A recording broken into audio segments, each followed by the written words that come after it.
afternoon. My name is John Michael Turner. I currently reside in Burlington, Vermont. I served with Kilo Company, 3rd Battalion, 8th Marines as an automatic machine gunner. There's a term, once a Marine, always a Marine, but there's also the term, eat the apple, F the Corps. I don't work for you no more.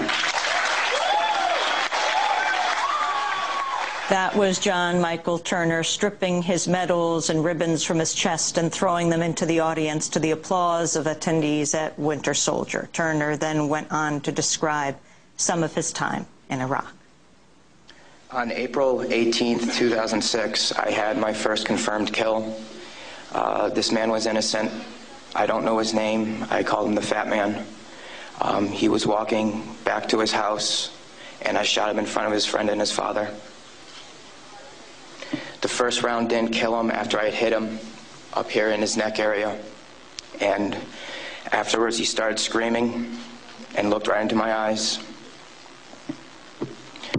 So I looked at my friend who I was on post with, and I said, well, I can't let that happen. So I took another shot and took him out. He was then carried away by the rest of his family. It took 7 people to carry his body away. We were all congratulated after we had our first kills, and that happened to have been mine. My company commander personally congratulated me, as he did everyone else in our company. This is the same individual who had stated that whoever gets their first kill by stabbing them to death will get a 4-day pass when we return from Iraq.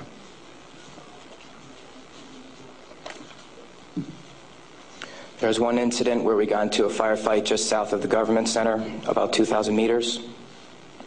We had no idea where the fire was coming from, and the way our rules of engagement were, pinpoint where the fire is coming from and throw a rocket at it. So with that being said, we still didn't know where the fire was coming from, and an 84mm rocket was shot into a house.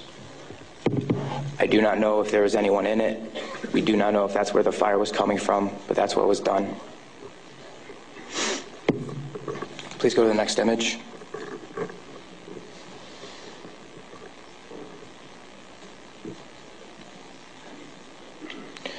This man right here was my 3rd confirmed kill. As you can see, he was riding his bicycle. Later on in the day, we went ahead and we had CBS Laura Logan with us, but she was with the other squad. And so she wasn't with us, so myself and 2 other people went ahead and took out some individuals because we were excited about the firefight we had just gotten into, and we didn't have a cameraman or woman with us. With that being said, anytime we did have embedded reporters with us, our actions would change drastically. We never acted the same. We were always on key with everything, did everything by the books. The man on the bicycle, he was left in the street for about 10 minutes until we realized that we needed to leave where we were. And his body was dragged about 10 feet to the right of him, where his body was thrown behind a rock wall, and his bicycle was thrown on top of him.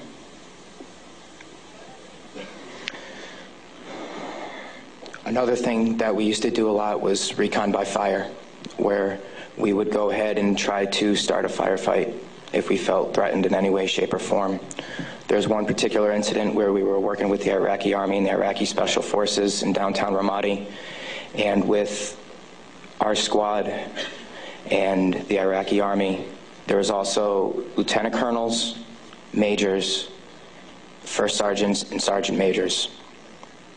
Sorry, sergeants major. With that being said, the Iraqi Army would go into the house, kick in the doors, and then go ahead and shoot. And there were loud bursts of machine gun fire. We thought we were taking fire, but then we later found out that it was them.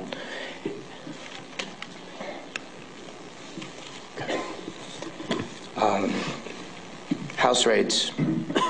Because we were a grunt battalion, we were responsible for going on several patrols. A lot of the raids and patrols we did were at the night, around 3 o'clock in the morning, around there. And what we would do is just kick in the doors and terrorize the families. That was an image taken around 3 o'clock in the morning through night vision goggles.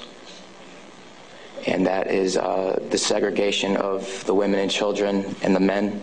If the men of the household were giving us problems, we'd go ahead and take care of them any way we felt necessary, whether it be choking them or slamming their head against the walls.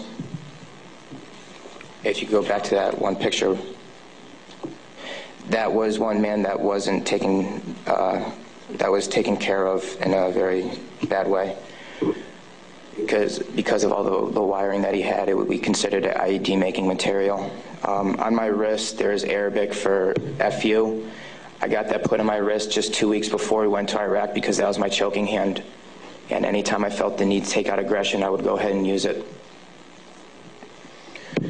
Please go to the next picture. Next. There's an instance of detainees and how they were treated in a nice manner. Next. That is the Fatimat Mosque minaret. As you can see, it is written with bullet holes and holes in the top of it. Those were from mortars. And the next video that I'm going to show you is a tank round that went into that minaret, where we weren't sure if we were taking fire or not.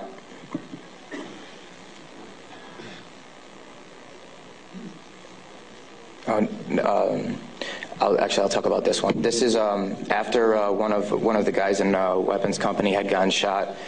This is a way that we would take out our aggression.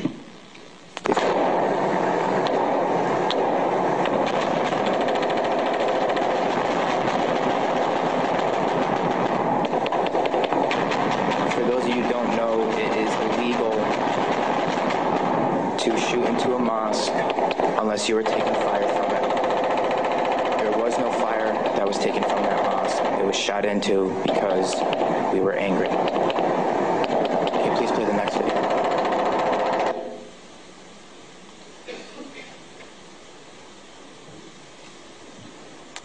We are on ice cream, trying to suppress the blue and white minaret named Fatimat al-Zahra. Hellraiser, Hellraiser. Go ahead and take another tape around that building over there. That's that mosque door. Another round, Kilo 2. Oh! Yes!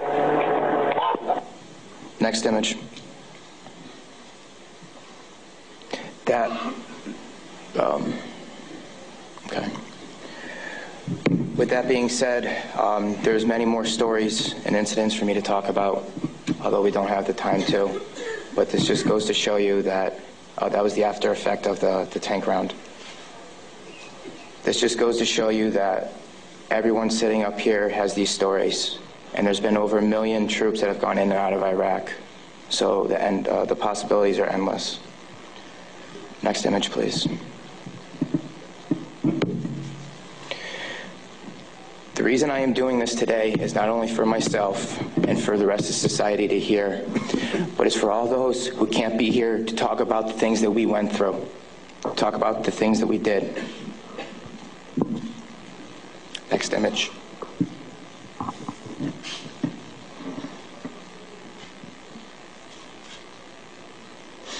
Those 4 crosses and this memorial service were for the 5 guys in Kilo Company, 3rd Battalion, 8th Marines that we lost. Throughout our unit, we had 18 that got killed.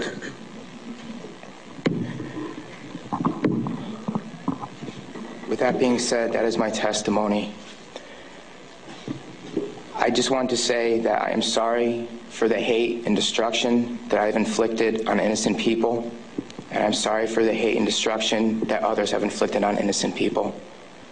At one point, it was okay, but reality has shown that it is not, and that this is happening, and that until people hear about what is going on with this war, it will continue to happen and people will continue to die.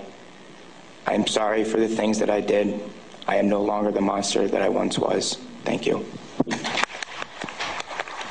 Former Marine John Michael Turner fought with the 3rd Battalion, 8th Marines. The videos and photos the soldiers showed can be seen at our website, democracynow.org. This is